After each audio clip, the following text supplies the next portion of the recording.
नमस्कार, आप देख रहे हैं जन उत्तराखंड और मैं हूं आपके साथ भानु दीक्षित। सबसे पहली नजर हेडलाइंस पर।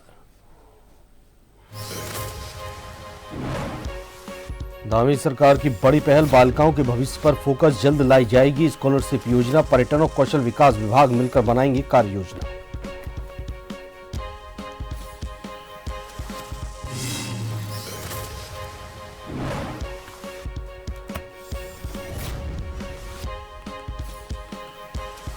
मुख्यमंत्री धामी का एक दिवसीय हरिद्वार दौरा, शताब्दी नगर बैरागी कैंप के ध्वज वंदन समारोह में की शिरकत। केंद्रीय मंत्री गजेंद्र सिंह शेखावत भी रहे मौजूद। अंकिता भंडारी हत्याकांड को लेकर यूथ कांग्रेस एक्टिव मोड में, प्रदेश भर में जन जागरण अभियान शुरू करने की तैयारी। मैं भी अंकिता पोस्टर किया लॉन्च।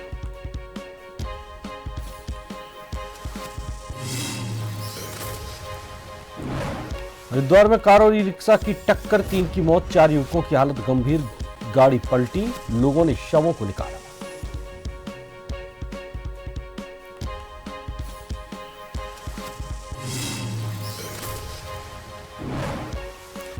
मौनी अमावस्या पर हरिद्वार और ऋषिकेश में उमड़ी भारी भीड़। हर की पैड़ी पर 7 राज्यों के श्रद्धालुओं ने लगाई डुबकी। घाटों के रूट डाइवर्ट।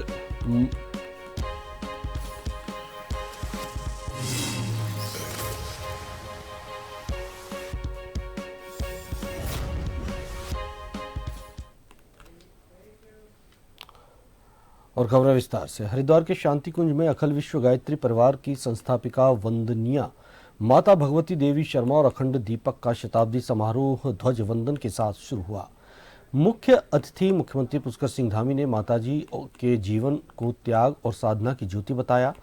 केंद्रीय मंत्री गजेंद्र सिंह शेखावत ने इस आयोजन को नवयुग निर्माण में मील का पत्थर करार दिया। 23 जनवरी तक चलने वाले इस समारोह में देश भर से श्रद्धालु जुट रहे हैं। डॉक्टर चिन्मय पंड्या ने भी इस सामूहिक चेतना के महत्व पर प्रकाश डाला।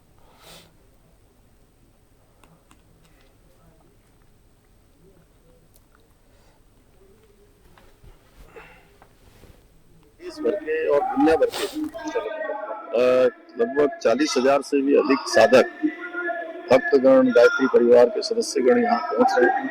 मैं सभी का देवभूमि उत्तराखंड पधारने पर सबका स्वागत करता हूँ, सबका अभिनंदन करता हूँ और सभी को शुभकामनाएं देता हूँ कि एक ऐसा वेद मंत्र जो हमको मिला है वो हमारे जीवन को आगे बढ़ाने में, जीवन को अच्छे रास्ते में ले जाने के लिए लगातार हमारा मार्गदर्शन करता है, हमें उत्साह देता है, हमारे अंदर ऊर्जा देता है, प्रेरणा देता है। उसको साधना की तरह समझकर हम जीवन में अपनाकर आगे बढ़ेंगे। निश्चित रूप से आज के समय में जब भारत सांस्कृतिक पुनर्जागरण के दौर से गुजर रहा है, उनका ये मंत्र और इस मंत्र की साधना और भी अधिक महत्वपूर्ण है। हम सब लोग संकल्पबद्ध हों कि हम सब मिलकर के जब भारत की चेतना को, भारत की जिजीविषा को, भारत के इस संस्कृति को और इसके प्रभाव को और अधिक विस्तृत करें। वर्षों से जिस क्षण की प्रतीक्षा हम लोग कर रहे थे वो आज आ ही गया। वंदनीय माता जी के पूज्य गुरुदेव की साधना के और अखंड दीपक के प्राकट्य के 100 वर्ष, तारीख से भी आज 100 वर्ष है और तिथि से भी 5 दिन के बाद 100 वर्ष हो रहे हैं। इन दोनों के मध्य की जो घड़ी है वो हम लोगों ने साधना, समर्पण, संकल्प 3 आधारों पर केंद्रित करी है और इस भाव के साथ करिए कि हमारे कार्यक्रमों का, हमारे केंद्रों का, हमारे कार्यकर्ताओं का स्वरूप किस दृष्टि से हो। तो आज उसकी प्रथम शुरुआत ध्वजवंदन के साथ माननीय मुख्यमंत्री जी के साथ, माननीय केंद्रीय संस्कृति मंत्री माननीय श्री सतपाल जी महाराज और अनेकों गणमान्य अतिथियों के मध्य में शुरुआत हुई। धामी सरकार जल्द ही बालिकाओं के लिए स्कॉलरशिप योजना लाने जा रही है। इस योजना के तहत बालिकाओं को होटल मैनेजमेंट के लिए स्कॉलरशिप और फेलोशिप दी जाएगी, जिसके लिए जल्दी पर्यटन और कौशल विकास विभाग के साथ कार्य योजना बनाई जाएगी। भाजपा प्रवक्ता कमलेश रमन ने कहा कि मुख्यमंत्री धामी लगातार बालिकाओं के हितों के लिए गंभीर रहती हैं। ऐसे में जो बालिकाएं होटल मैनेजमेंट का कोर्स करेंगी, उनके लिए आने वाले दिनों में ये योजना कारगर सिद्ध होगी। उन्होंने कहा कि आज हमारी सरकार हर वर्ग के लिए विभिन्न योजनाएं संचालित कर रही है, जिससे उन्हें लाभ प्राप्त हो रहा है। बिल्कुल, देखिए, भारतीय जनता पार्टी की सरकार हमेशा मातृशक्ति को आगे बढ़ाने का काम करती है और पुष्कर सिंह धामी जी ने जिस तरीके से महिलाओं को चाहे स्वयं सहायता समूह की हमारी मातृशक्ति हो और चाहे हमारी आंदोलनकारी बहनें हो या हमारी वो बेटियां जो 30% आरक्षण लेकर के अब नौकरियां कर रही हैं, और या जो आज एक और फैसला माननीय पुष्कर सिंह धामी जी ने लिया है कि हमारी जो बेटियां होंगी उनको होटल मैनेजमेंट का कोर्स कराया जाएगा निःशुल्क स्कॉलरशिप देकर के। तो ये एक बेहतर निर्णय है पुष्कर सिंह धामी जी का, जो महिलाओं को या जो हमारी जो बेटियां हैं उनको उत्तराखंड के अंदर आगे बढ़ाने का काम किया जा रहा है। मैं अगर केंद्र की बात करूं तो माननीय प्रधानमंत्री जी भी महिलाओं को और हमारी उन बेटियों को आगे बढ़ाने का काम कर रहे हैं। मध्य प्रदेश के दतिया जिले के भांडेर से कांग्रेसी विधायक फूल सिंह बैरिया के महिलाओं पर दिए गए अभद्र और विवादित बयान के बाद अब पूरे देश की महिलाओं में आक्रोश बना हुआ है। साथ ही भाजपा ने इसे कांग्रेस की महिलाओं के प्रति हीन मानसिकता बताया है। उत्तराखंड भाजपा की प्रदेश प्रवक्ता कमलेश रमन ने इस पर कहा कि यह कांग्रेस का नीच मानसिकता को दर्शाता है और बेशर्म कांग्रेसी विधायक का कांग्रेस समर्थन भी कर रही है।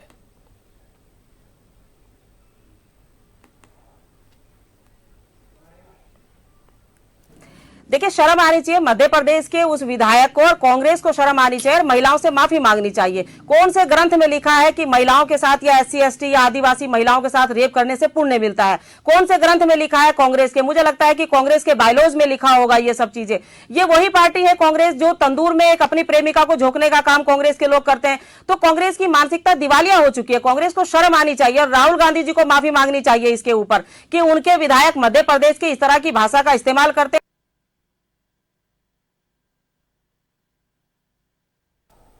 हरिद्वार में सड़क पर सुरक्षा को लेकर लापरवाही अब नहीं चलेगी। हेलमेट सिर्फ एक नियम नहीं बल्कि आपका जीवन सुरक्षा कवच है। इसी प्रभावी संदेश के साथ हरिद्वार में सड़क सुरक्षा माह के अंतर्गत भव्य जागरूकता रैली का आयोजन किया गया। रैली का शुभारंभ जगजीतपुर चौकी से भगत सिंह चौक तक किया गया, जिसे पुलिस अधीक्षक हरिद्वार जितेंद्र मेहरा ने हरी झंडी दिखाकर रवाना किया।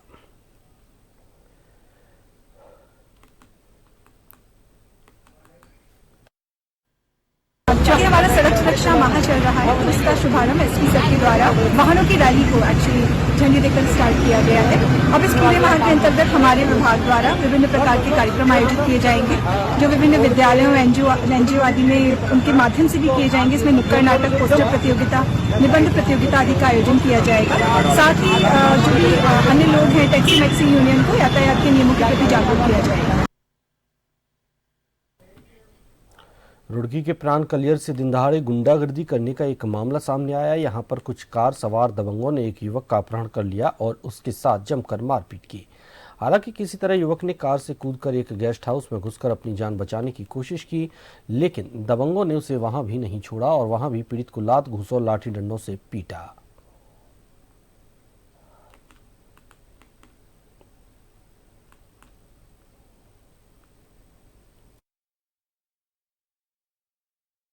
थाना कलियर का मामला है, जिसका आप जिक्र करें, उसमें एक वीडियो भी वायरल हो रही है। आपस में रिश्तेदारों का आपस में झगड़ा था, लेकिन इस बात की पुष्टि हुई कि एक व्यक्ति को जबरन वो लेके गए हैं और उसके साथ काफी मारपीट करी है। तो थाने के संज्ञान में जैसे वीडियो और ये प्रकरण आया, वादी की तरफ से मुकदमा दर्ज कर लिया गया है सुसंगत धाराओं में और इन्वेस्टिगेशन चल रही। डोईवाला ब्लॉक सभागार में राष्ट्रीय ग्रामीण आजीविका मिशन यानी NRLM के तहत उल्लेखनीय कार्य करने वाली स्वयं सहायता समूह की महिलाओं को सम्मानित किया गया। कार्यक्रम में विभिन्न ग्राम पंचायतों से आई महिलाओं को उनके उत्कृष्ट कार्यों के लिए प्रमाण पत्र प्रदान किए गए। कार्यक्रम में ब्लॉक प्रमुख गौरव सिंह और खंड विकास अधिकारी परशुराम सकलानी ने स्वयं सहायता समूह की महिलाओं को प्रमाण पत्र देकर सम्मानित किया। इस दौरान दोनों अधिकारियों ने महिलाओं के कार्यों की सराहना करते हुए उन्हें आत्मनिर्भरता की दिशा में प्रेरणा स्रोत बताया।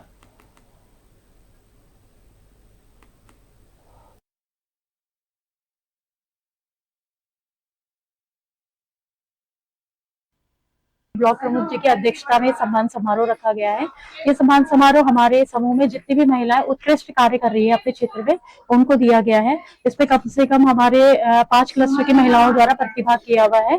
तो जो भी अपने क्षेत्र में जिन्होंने बहुत बढ़िया काम करा है, जैसे हमारी लोको सखी हो गई और हमारी सक्रिय महिलाएं हैं और हमारे क्लस्टर अध्यक्ष हैं, PRPs हैं, तो जो भी अपने क्षेत्र में कार्य कर रहे हैं उनको यहाँ पे सम्मान पत्र वितरण किए जा रहे हैं। जो ये स्वयं सहायता समूह यहाँ पे आप देख रही है महिलाएं, ये बहुत अच्छा कार्य कर रही हैं और इनका जो है पोटेंशियल देख के लग रहा है कि ये जो है आगे भी बहुत बढ़िया काम करेंगी। हालांकि पैसा सरकार दे रही है, उसमें कोई दो राय नहीं है, लेकिन इनकी अपनी मेहनत भी बहुत काउंट करती है।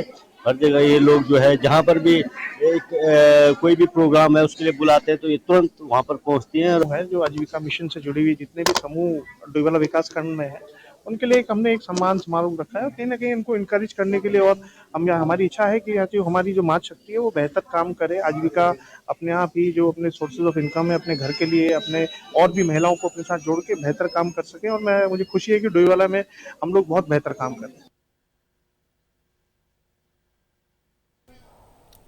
फिलहाल यहाँ रुकेंगे एक छोटे से ब्रेक के लिए।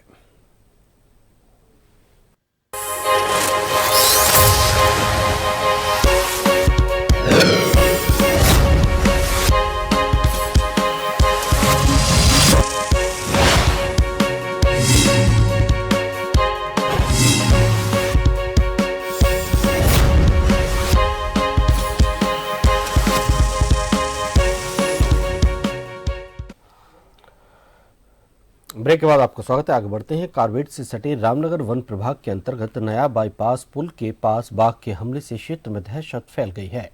रामनगर प्रभाग की बेलस बीट क्षेत्र में देर शाम एक व्यक्ति पर बाघ ने हमला कर उसे सड़क से उठाकर जंगल के भीतर घसीट लिया। घटना की सूचना मिलते ही वन विभाग की टीम मौके पर पहुंची और तत्काल सर्च ऑपरेशन शुरू किया, लेकिन अंधेरा अधिक होने के कारण देर रात अभियान को रोकना पड़ा। आज सुबह तड़के एक बार फिर वन विभाग की टीम द्वारा सर्च ऑपरेशन चलाया गया। फायरिंग और बम पटाखों की आवाज के बीच टीम ने बाघ के पग चिन्हों का पीछा करते हुए लगभग 2 किलोमीटर अंदर जंगल में सर्च अभियान चलाया।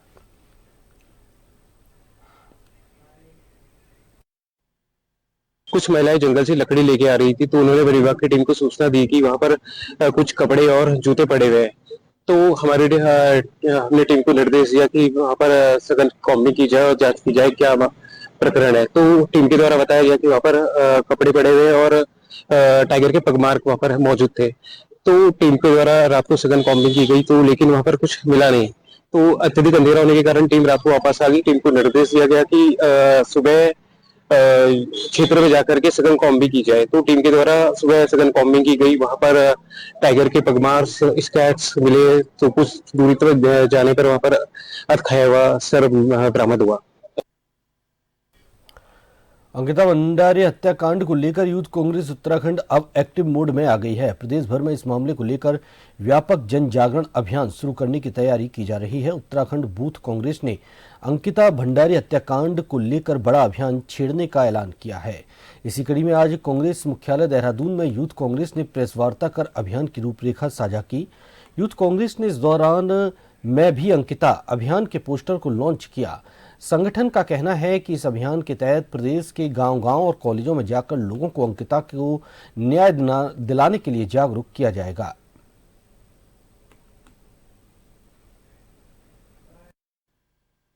कि मैंने प्रेस कॉन्फ्रेंस में कहा कि उत्तराखंड के पूर्व बीजेपी के मुख्यमंत्री तीरथ जी ने स्टेटमेंट दिया था जिसमें उन्होंने लड़कियों के कपड़ों के आधार पे उनके कैरेक्टर को जज करने कहा।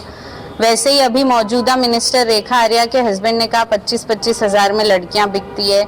वैसे ही सिंगार जी, ब्रिजभूषण सिंह जी और कैलाश विजयवर्गीय जी और आपके ही स्टेट के कितने सारे बीजेपी एमएलएस के रेप पॉक्सो के एक्ट को मैंने लिस्ट किया।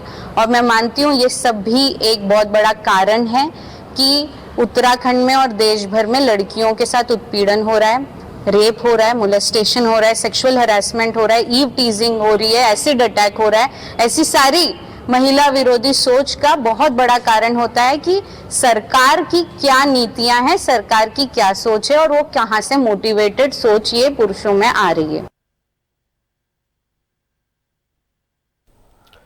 2027 में हरिद्वार में प्रस्तावित कुंभ मेले से पहले गैर हिंदुओं की एंट्री पर रोक की मांग उठी है। यह मांग गंगा सभा और कुछ संत समाज द्वारा की गई है। गंगा सभा की हर की पौड़ी घाट के प्रबंधन की जिम्मेदारी संभालती है। इस मुद्दे पर मुख्यमंत्री पुष्कर सिंह धामी ने कहा कि सरकार सभी पहलुओं पर गंभीरता से अध्ययन कर रही है और संतुलित निर्णय लिया जाएगा। वहीं आध्यात्मिक गुरु गीता मनीषी ज्ञानानंद जी महाराज ने कहा कि भारतीय संस्कृति कभी भेदभाव नहीं करती। उन्होंने कहा कि चिंता किसी समुदाय से नहीं बल्कि तीर्थों की पवित्रता, परंपराओं की रक्षा और सनातन मूल्यों के संरक्षण को लेकर है।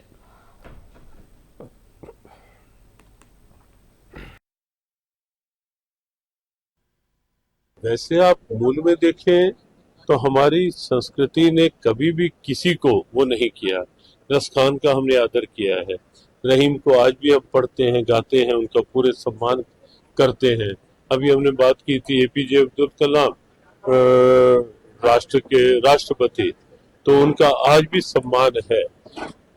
समस्या वहां है कि जब छद्मवेश में इस ढंग के जो तत्व होते हैं, बाहर से दिखते कुछ है और व्यवहार कुछ करते हैं।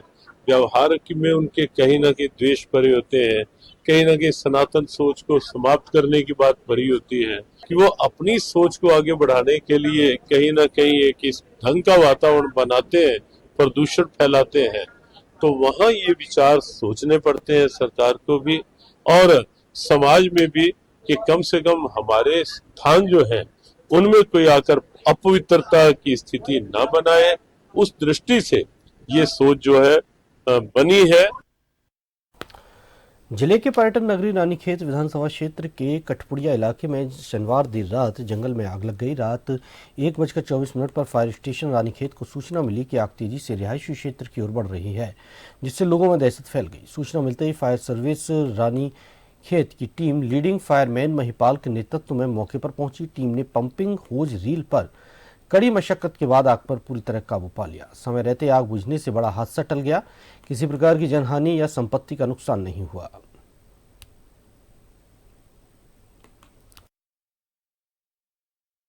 नहीं कर पाऊंगा।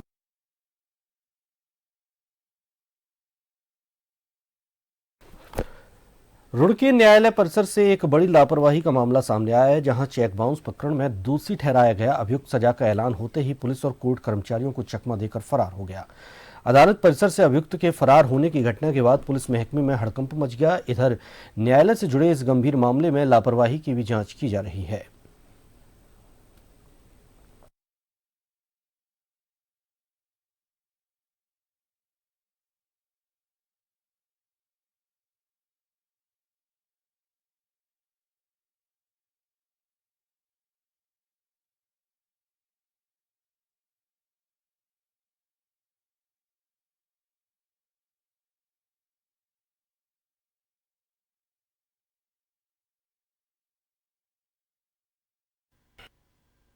ये कल इवनिंग की घटना है। शायद दिन में वो व्यक्ति जो एनआई एक्ट के तहत उसको कॉल में समन किया था, तो वहां खुद ही पहुंचा था। कोर्ट ने सजा सुनाई तो हमारे जो कोर्ट में उनका कहना है कि उस दौरान वो मौका दे करके वहां से फरार हो गया बाथरूम जाने के बहाने से। तो उसमें मुकदमा दर्ज कर लिया गया है। हमारी टीमें लगी हैं, जल्द ही हम उसको अरेस्ट कर लेंगे।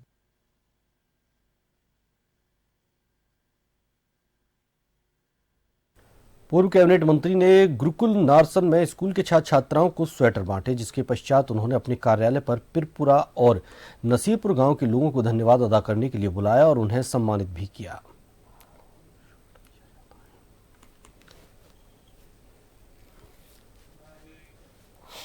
जन्मदिन पे आए थे तो उस दिन ऊपर वाले का आदेश हुआ कि कई लोग,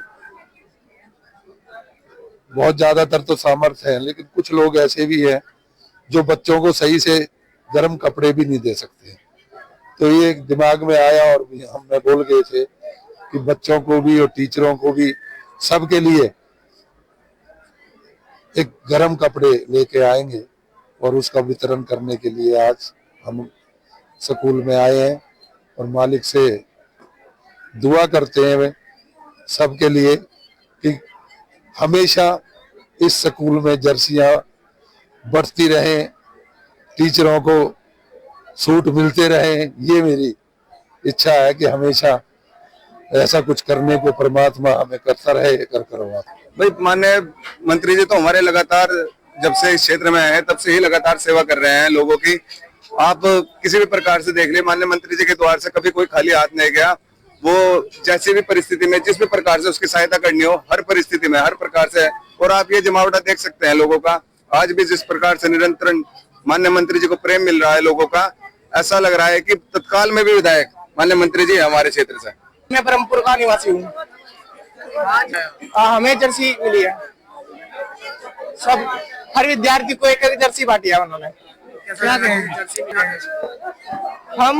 हम यही कहेंगे कि हम उनके साथ हैं।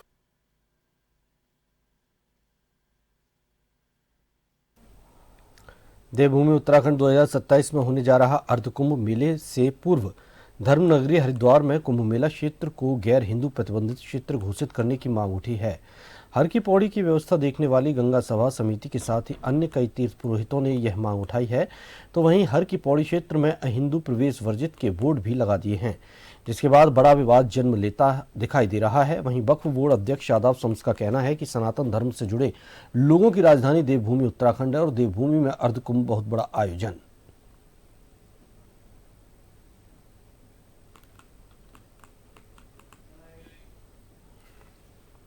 का मेला है और मैं ये कहता हूं कि ये देवभूमि उत्तराखंड है। दुनिया के 150 करोड़ सनातनियों की आध्यात्मिक राजधानी देवभूमि उत्तराखंड में एक धार्मिक आयोजन किया जा रहा है जिसको हम कुंभ कहते हैं।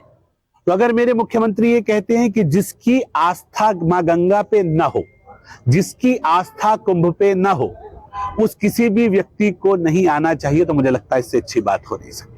हम सब जानते हैं कि पूरे देश और दुनिया के अंदर इस वक्त भारत के ऊपर षड्यंत्र किए जा रहे हैं, भारत के खिलाफ साजिशें की जा रही हैं।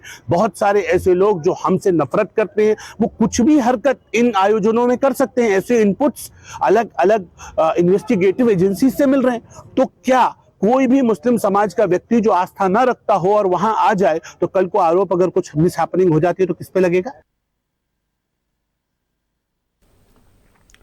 हरिद्वार के ज्वालापुर स्थित सैनी आश्रम को लेकर चल रहा विवाद एक बार फिर चर्चा में है। Firm society and chit registrar Dehradun के आदेश के बाद अब एक पक्ष ने दूसरे पक्ष से समाज के सामने माफी मांगने की मांग की है। दरअसल सैनी आश्रम पर कथित कब्जे को लेकर लंबे समय से समाज के लोगों के बीच विवाद चल रहा है। इसी विवाद के चलते सैनी समाज की दो अलग अलग संस्थाएं अस्तित्व में आ गईं। एक ओर सैनी सभा सैनी आश्रम ज्वालापुर और दूसरी ओर प्रबंध समिति सैनी आश्रम ज्वालापुर बनाई गई। आश्रम की संपत्ति को बचाने के लिए समाज के कुछ लोगों ने सैनी आश्रम बचाओ संघर्ष समिति के बैनर तले आंदोलन भी किया।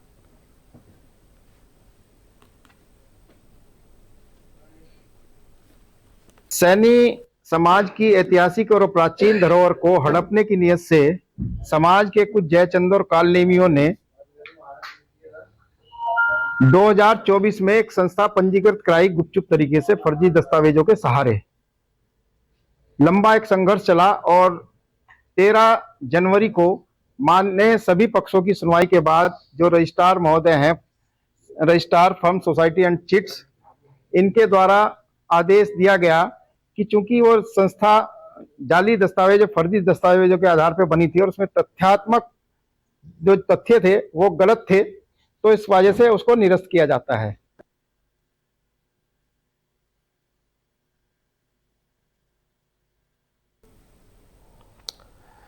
इसी के साथ इस बुलेटिन में फिलहाल इतना ही। नमस्कार।